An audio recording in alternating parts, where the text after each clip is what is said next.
Welcome back, everyone, to a brand new spoiler review of Secret Invasion here on Max Talks. Always, my name is Max Stenberg. Today, we're breaking down episode 6, the season finale called Home of the Disney Plus MCU show Secret Invasion. We're going to break down the episode, what this means for the future moving forward for the MCU. So, if you're new to the channel, please subscribe, ring the bell. I do these types of TV show reviews, movie reviews, a weekly box office breakdown show, and other movie rankings. So, please subscribe. Ring the bell if you're new to the channel. Comment down below. What are your thoughts on the show as a whole now, as it's finished, runs as your favorite, least favorite MCU show? Does it get you excited for the future of the MCU, or were you just underwhelmed by the entire show? Who do you want to see moving forward in movies or shows? Let me know in the comment section down below. Also, please like the video, the thumbs up button. That's how you support this channel. Please do that as well. So let's get into episode 6. If you're new to the channel, I have done breakdowns of each of the 5 episodes leading into this one. I've also done this for all of the MCU shows. You can find that on my playlist on my channel. So a lot of things are going on this episode. So you have basically 2 things going on at the same time throughout this episode. Now, once again, unlike the first couple of episodes, which were around 45 to 50, again, the first 2 episodes, you had 53 minutes and then 56 minutes were the first 2 episodes.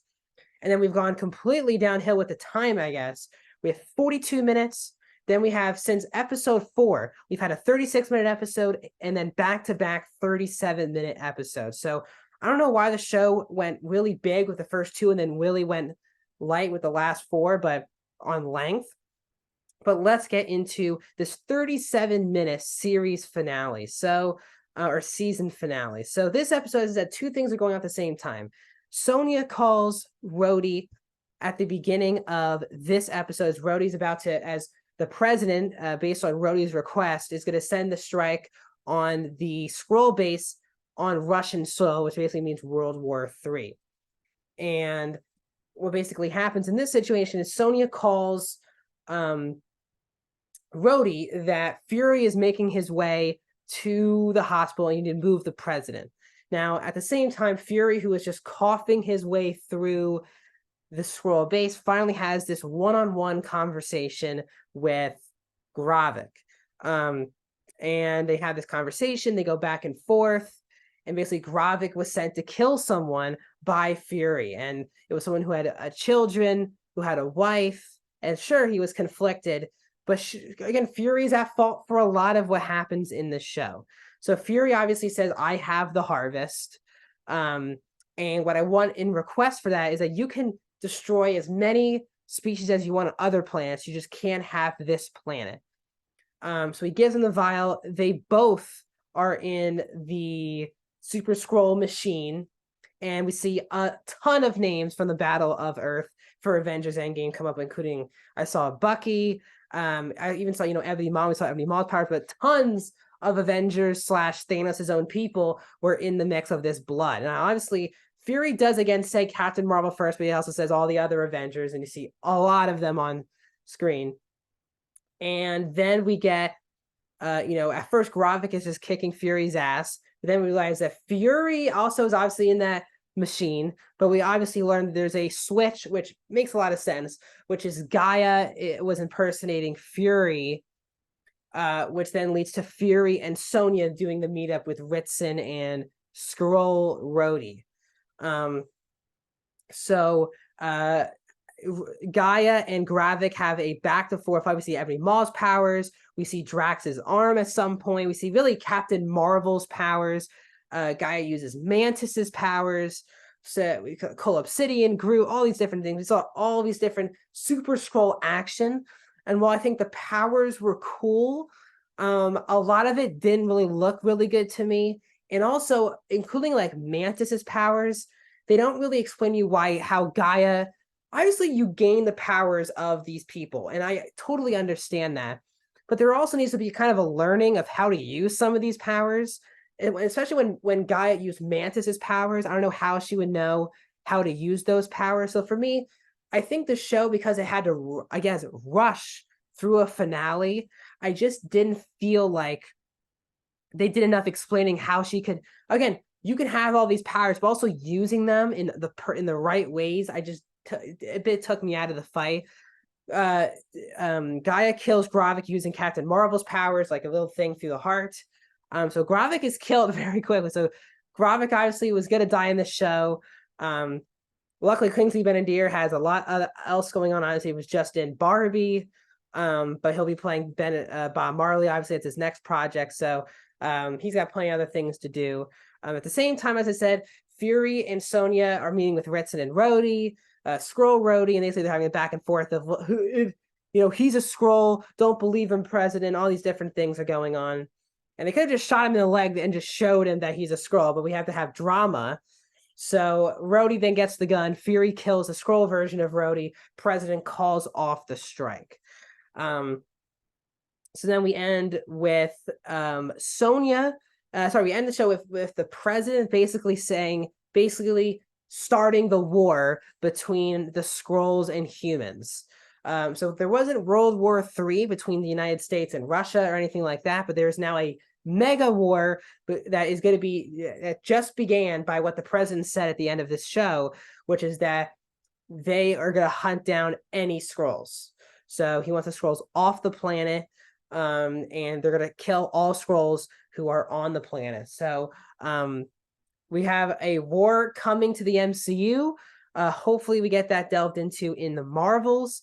We get Sonya and Gaia now on the same page, where Sonya's like, I have a plan for you to protect you guys and for humans and Skrulls to coexist. And then, of course, Gaia's like, I've heard this before. But Sonya's like, we're not Talos. I'm not Talos or Fury, and there's no personal feelings that are going to be had between us. We're just going to use each other and benefit from each other. So it looks like Gaia and Sonya will now be on the same page. Gaia really did accept that for me a bit too quickly, because Sonya basically proposed the same thing Fury did, but she obviously, I guess Sonya said no personal feelings, so she's obviously cool with that. Also, before this, Gaia saves all of the people who were abducted and turned into Skrulls. So we got Ross is okay. Ross, Rhodey, they were the actual versions of Ross and Rhodey were saved. So that's a good thing for the MCU moving forward. We did not get an explanation on when Rhodey was taken. They just said Rhodey was taken for a very long time. Of course, was Ross. So those two people are okay after the show. We end the show with Fury with basically he has to call off the president. He's like, you got to call this off. This is another war you don't want to be a part of. And he just says, just get the Skrulls off the planet if you want to help them out at all. So obviously Fury is going back to Saber, because that's where we see him next in the Marvels, which is the next movie coming out first week of November. And he basically has this meetup with Priscilla or Vara, and he clearly is. They're both very much in love with each other, and he obviously wants her to be there with him at all times. He doesn't really feel like himself when she is not there. So they kiss, and basically he also tells her that there is a Kree peace treaty, basically, or peace settlement that is going to be made between the Krees and the Skrulls. And I say the Krees are the people who basically were basically enslaving Skrulls and all these different things. So the Krees, and of course Captain Marvel is a Kree, so I wonder if she's leading the charge on that. But Var will help be the head person of the peace treaty for the Skrulls, and we'll see who that is for the Kree soon. But that is the end. There was no post-credit scene, and overall, guys, my thoughts on the show, I was just very underwhelmed with the show. Did not enjoy myself. I really did really like the first 2 episodes of the show, and I thought this was going in a good direction. But the show goes downhill, and Marvel has proven that under 40 minutes, they struggle. I watch a ton of comedy shows, and they know how to use 30 minutes really well. But the Marvel Cinematic Universe and their Disney Plus shows have struggled with 30 to 40 minute run times. And this show is a perfect example of 4 straight episodes, especially, again, another kind of rushed finale. And it's not, and because of no post-credit scene, I don't know what this gets people excited for. Obviously, there's a Skrull war that's going to happen. I wonder if that's going to happen in a movie or that's going to happen in another season of this show. But overall, I was very disappointed. It's definitely the bottom tier for me of the MCU shows, with like She-Hulk and Miss Marvel are kind of like the bottom 3 for me. Even though I actually might think Ms. Marvel might be better than both. I think Ms. Marvel is kind of better than this show and She-Hulk. But very disappointing show, especially with all the talent on screen. What are your thoughts on Secret Invasion? Let me know in the comment section down below. I'll see you guys soon.